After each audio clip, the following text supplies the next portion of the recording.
All right, so this is section 3 of the road. So we're starting on page 72, and then the entire section goes up to page 107, I believe. But for this clip, we're just going to go to page 90. And then I'll upload a second one later. All right, so we're on the top of page 72. There's a little boy, Papa. There's a little boy. There's no little boy. What are you doing? Yes, there is. I saw him. I told you to stay put. Didn't I tell you? Now we've got to go. Come on. I just want to see him, Papa. I just want to see him. The man took him by the arm, and they went back up through the yard. The boy would not stop crying, and he would not stop looking back. Come on, the man said. We've got to go. I want to see him, Papa. There's no one to see. Do you want to die? Is that what you want? I don't care, the boy said, sobbing. I don't care. The man stopped. He stopped and squatted and held him. I'm sorry, he said. Don't say that. You mustn't say that. They made their way back through the wet streets to the viaduct and collected the coats and the blanket from the car and went onto the railway embankment, where they climbed up and crossed the tracks into the woods and got a cart and headed out to the highway. What if that little boy doesn't have anybody to take care of him, he said. What if he doesn't have a papa? There are people there. They were just hiding. He pushed the cart out into the road and stood there. He could see the tracks of the truck through the wet ash, faint and washed out, but there. He thought that he could smell them. The boy was pulling at his coat. Papa, he said. What? I'm afraid for that little boy. I know, but he'll be all right. We should go get him, Papa. We could get him and take him with us. We could take him and we could take the dog. The dog could catch us something to eat. We can't. And I'd give that little boy half my food. Stop it, we can't. He was crying again. What about the little boy, he sobbed. What about the little boy? At a crossroads, they sat in the dusk, and he spread out the pieces of map in the road and studied them. He put his finger down. This is us, he said, right here. The boy wouldn't look. He sat studying the twisted matrix of routes in red and black with his finger at the junction where he thought they might be. As if he'd see their small selves crouching there. We could go back, the boy said softly. It's not far. It's not too late. They made a dry camp in a woodlot not far from the road. They could find no sheltered place to make a fire that would not be seen, so they made none. They ate, each of them, 2 of the cornmeal cakes, and they slept together, huddled on the ground, in the coats and blankets. He held the child after a while, and stopped shivering after a while, and he slept. The dog that he remembers follows us for 2 days. I tried to coax it to come out, but it would not. I made a noose of wire to catch it. There were 3 cartridges in the pistol, none to spare.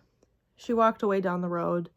The boy looked after her, and he looked at me, and then he looked at the dog, and he began to cry and to beg for the dog's life, and I promised I would not hurt the dog. A trellis of a dog with the hide stretched over it. The next day was gone. That is the dog he remembers. He doesn't remember any little boys. He'd put a handful of dried raisins in a cloth in his pocket, and at noon they sat in the dead grass by the side of the road and ate them. The boy looked at him. That's all there is, isn't it? He said. Yes. Are we going to die now? No. What are we going to do? We're going to drink some water. Then we're going to keep going down the road. Okay. In the evening, they tramped out across a field, trying to find a place where their fire could not be seen, dragging the cart behind them over the ground. So little of promise in that country. Tomorrow they would find something to eat. Night overtook them on a muddy road. They crossed into a field and plodded on toward a distant stand of trees, skylighted stark and black against the vast against the last of the visible world. By the time they got there, it was dark of night. He held the boy's hand and kicked up limbs and brush and got a fire going. The wood was damp, but he shaved the dead bark off with his knife, and he stacked brush and sticks, all about to dry in the heat. Then he spread the sheet of plastic on the ground and got the coats and blankets from the cart, and he took off their damp and muddy shoes, and they sat there in silence with their hands outheld to the flames. He tried to think of something to say, but he could not. He'd had this feeling before, beyond the numbness and the dull despair, the world shrinking down about a raw core of perishable entities, the names of things slowly following those things into oblivion, colors, the names of birds, things to eat, finally, the names of things one believed to be true, more fragile than he would have thought. How much was gone already?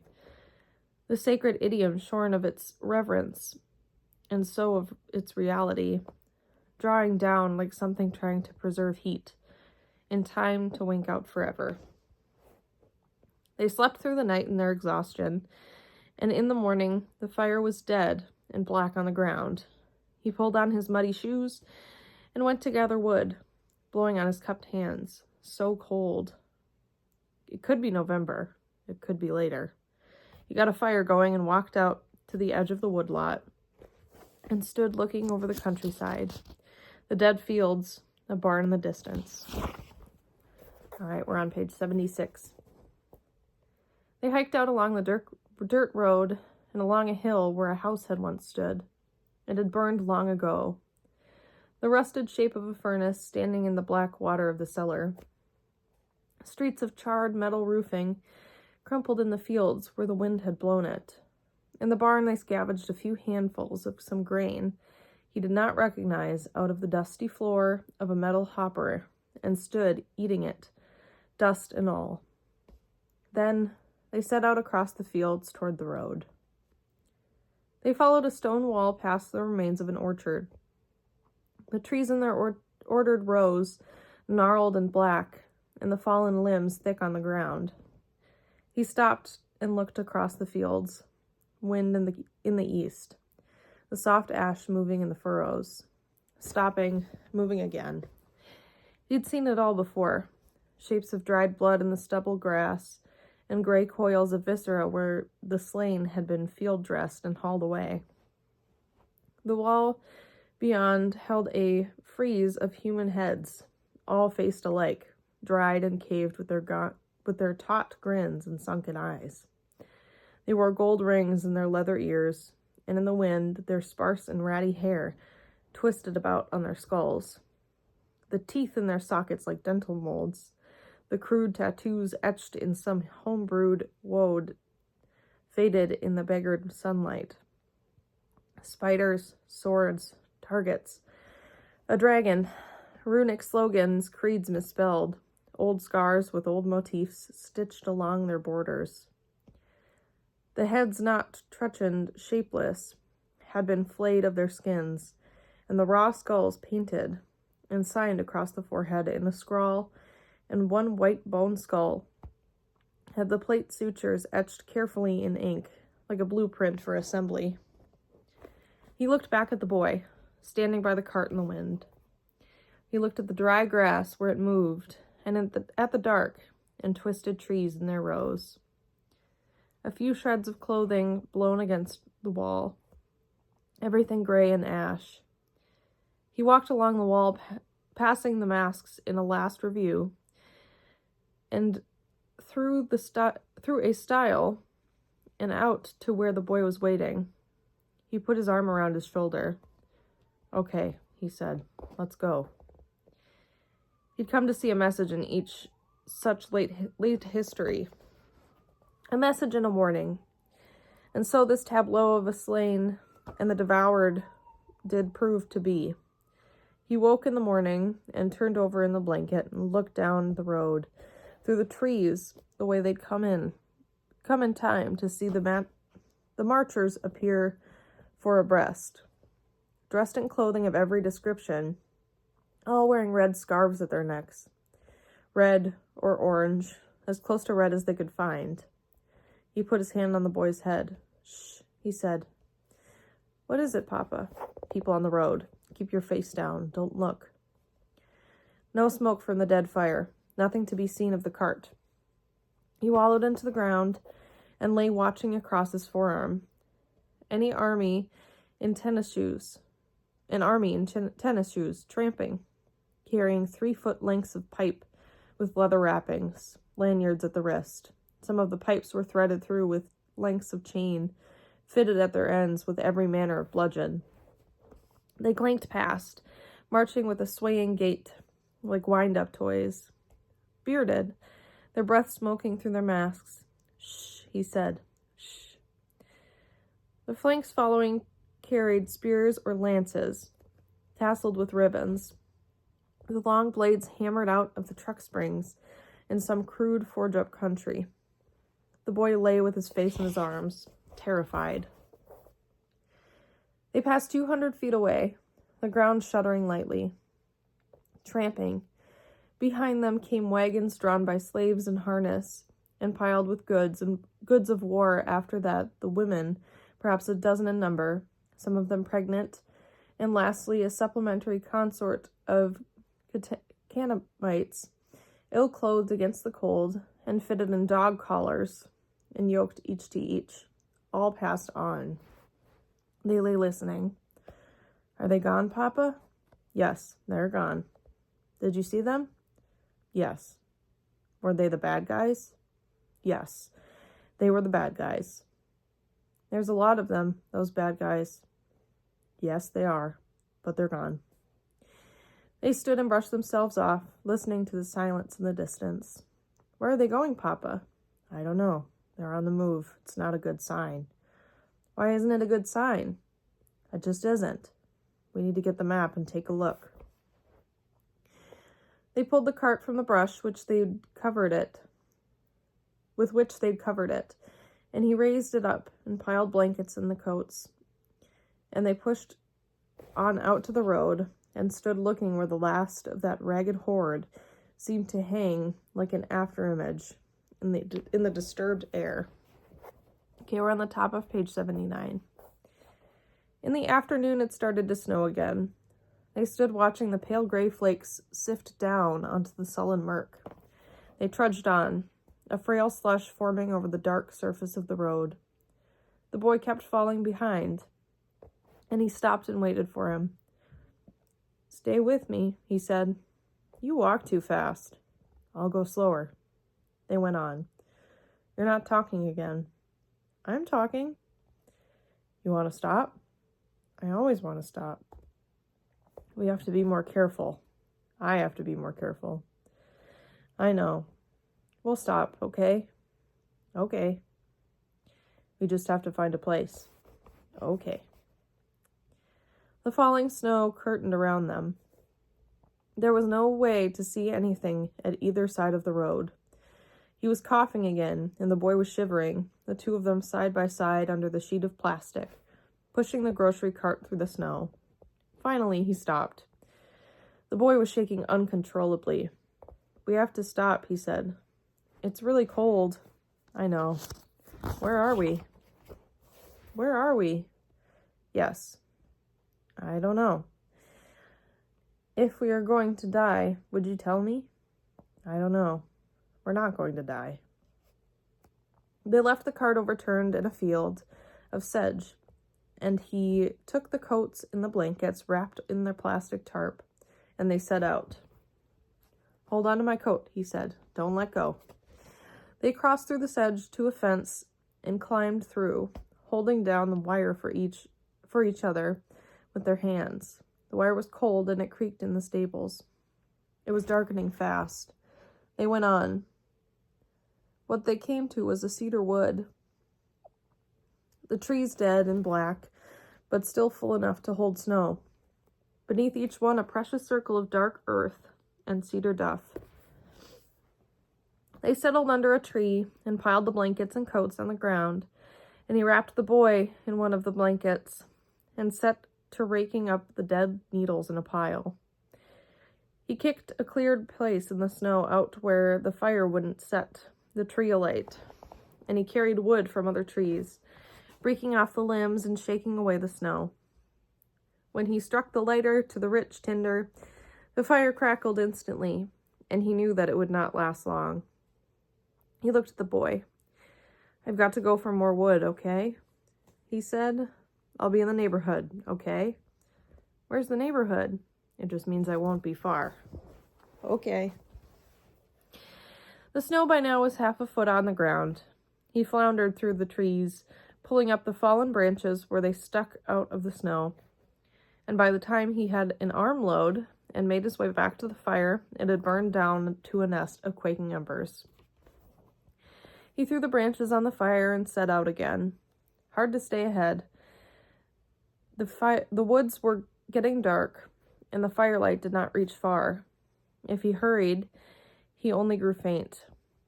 When he looked behind him, the boy was trudging through the snow halfway to his knees, gathering limbs and piling them in his arms. The snow fell, nor did it cease to fall.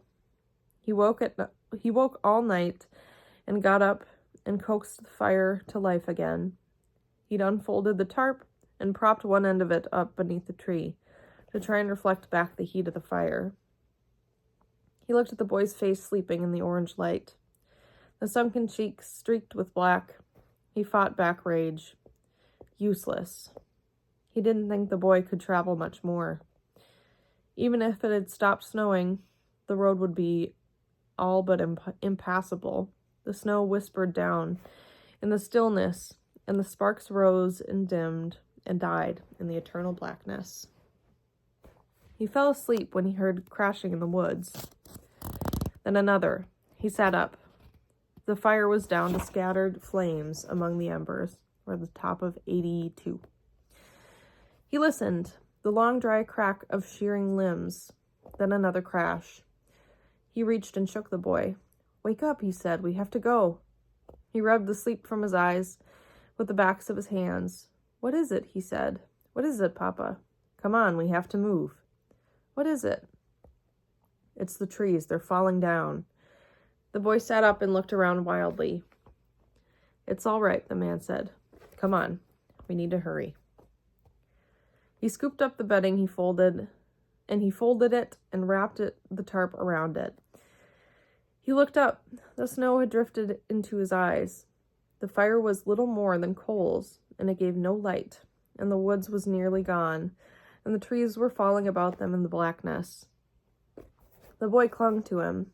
They moved away, and he tried to find a clear space in the darkness, but finally he put down the tarp, and they just sat and pulled the blankets over them, and he held the boy against him. The whump of falling trees and the low boom of the loads of snow exploding on the ground set the woods to shuddering. He held the boy and told him it would be all right, and that it would stop soon. After a while it did. The dull bedlam dying in the distance. And again, solitary and far away. Then nothing. "There," he said. "I think that's it." He dug a tunnel under one of the fallen trees, scooping away the snow with his arms. His frozen hands clawed inside his sleeves. They dragged in their bedding and the tarp, and after a while they slept again for all the bitter cold. We're on the top of 83. When the day broke, he pushed his way out of the den, the tarp heavy with snow. He stood and looked about. It had stopped snowing, and the cedar trees lay about in hillocks of snow, and broken limbs and a few standing trunks that stood stripped and burnt-looking in that graying landscape. He trudged through the drifts, leaving the boy to sleep under the tree like some hibernating animal. The snow was almost to his knees. In the field, the dead sedge was drifted nearly out of sight, and the snow stood in razor curves atop the fence wires, and the silence was breathless. He stood leaning on a post, coughing. He'd little idea where the cart was, and he thought that he was getting stupid, and that his head wasn't working right. "Concentrate," he said. "You have to think." When he turned to go back, the boy was calling to him. "We have to go," he said. "We can't stay here." The boy stared bleakly at the gray drifts. "Come on." They made their way out to the fence. "Where are we going?" the boy said. "We have to find the cart." He just stood there, hands in his armpits of his parka. "Come on," the man said. "You have to come." He waded out across the drifted fields. The snow lay deep and gray. Already there was a fresh fall of ash on it. He struggled on a few more feet and then turned and looked back. The boy had fallen. He dropped the armload of blankets and the tarp and went back and picked him up. He was already shivering. He picked him up and held him. "I'm sorry," he said. "I'm sorry." They were a long time finding the cart. He pulled it upright out of the drifts and dug out the knapsack and shook it out and opened it and stuffed in one of the blankets. He put the pack and the other blankets and the coats in the basket and picked up the boy and set him on top and unlaced his shoes and pulled him off. Then he got out his knife and set about cutting up one of the coats and wrapping the boy's feet. He used the entire coat, and he cut big squares of plastic out of the tarp and gathered them up from underneath and wrapped and tied them at the boy's ankles with the lining from the coat sleeves. He stood back. The boy looked down. "Now you, Papa," he said. He wrapped one of the coats around the boy, and then he sat on the tarp in the snow and wrapped his own feet. He stood and warmed his hands inside his parka, then packed their shoes into the knapsack along with the binoculars in the boy's truck. He shook out the tarp and folded it and tied it with the other blankets on top of the pack and shouldered it up and then took a last look through the basket, but that was it. "Let's go," he said. The boy took one last look back at the cart and then followed him into the road. It was harder going even than he would have guessed. In an hour, they'd made perhaps a mile. He stopped and looked back at the boy. The boy stopped and waited. "You think we're going to die, don't you?" "I don't know." "We're not going to die." "Okay." "But you don't believe me." "I don't know." "Why do you think we're going to die?" "I don't know."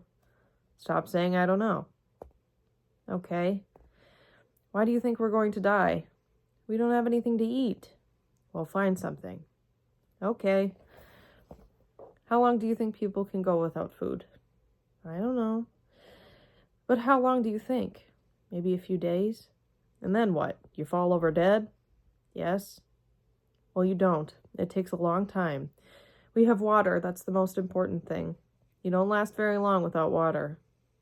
"Okay." "But you don't believe me." "I don't know." He studied him, standing there with his hands in his pockets of the outsized pinstripe suit coat. "Do you think I lie to you?" "No." "But do you think I might lie to you about dying?" "Yes." "Okay, I might. But we're not dying." "Okay." He studied the sky. There were days when the ashen overcast thinned, and now the standing trees along the road made the faintest of shadows over the snow. They went on. The boy wasn't doing well. He stopped and checked his feet and retired the plastic. When the snow started to melt, it was going to be hard to keep the feet dry. They stopped often to rest. He'd no strength to carry the child. They sat on the pack and ate handfuls of dirty snow. By afternoon, it was beginning to melt. They passed a burned house, just the brick chimney standing in the yard. They were on the road all day. Such day as there was. Such few hours. They might have covered 3 miles. He thought the road would be so bad that no one would be on it, but he was wrong. They camped almost in the road itself and built a great fire, dragging dead limbs out of the snow and piling them on the flames to hiss and steam. There was no help for it.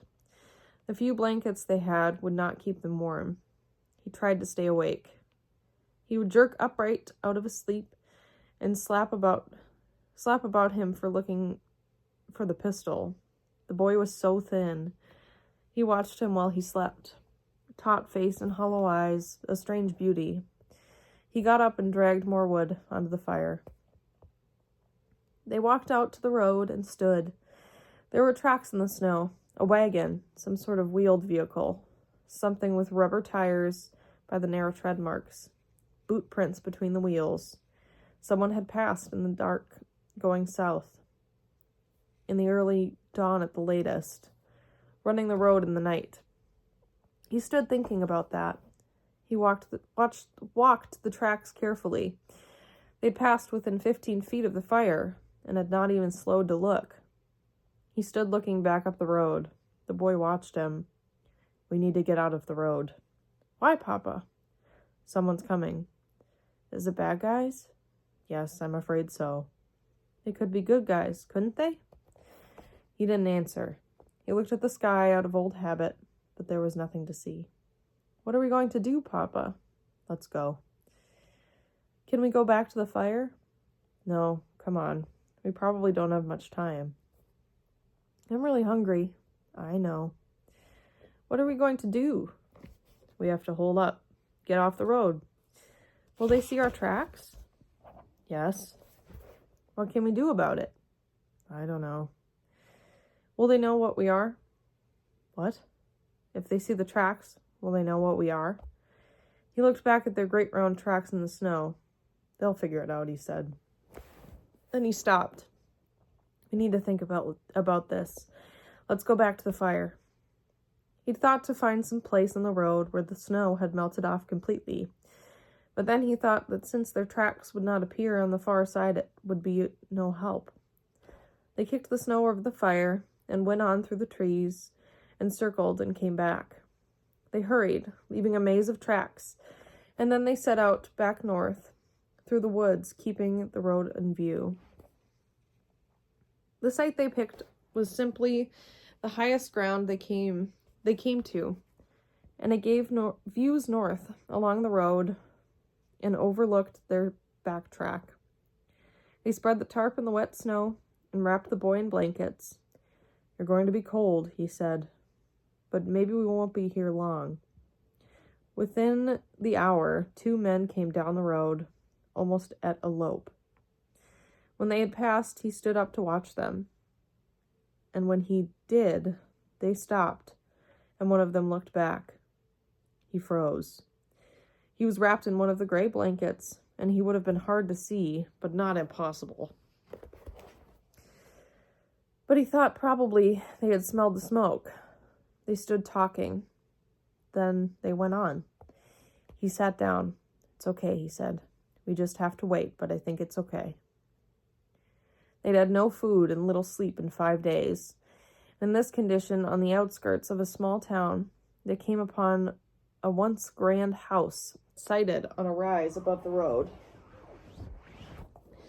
The boy stood holding his hand. The snow was largely melted on the macadam and in the south-facing fields and woods.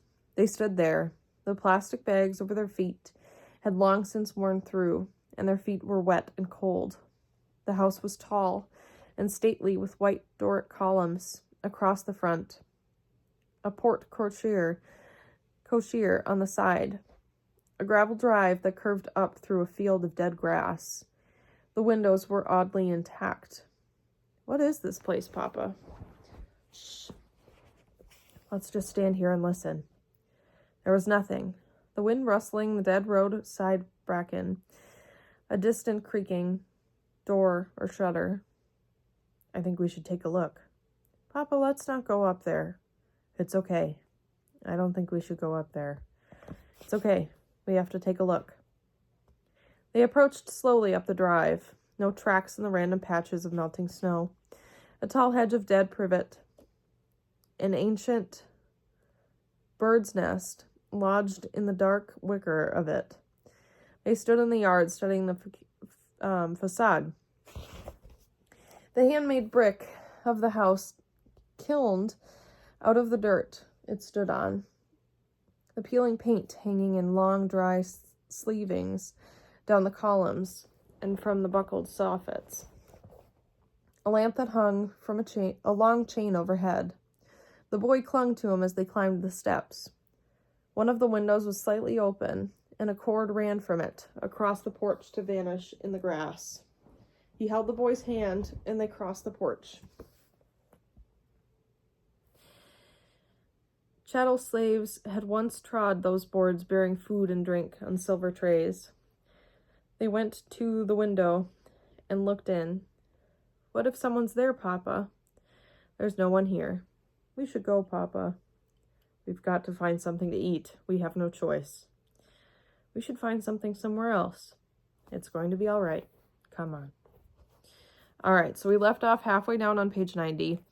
I will upload the second half of this section, which is page 91 to page 107 tomorrow.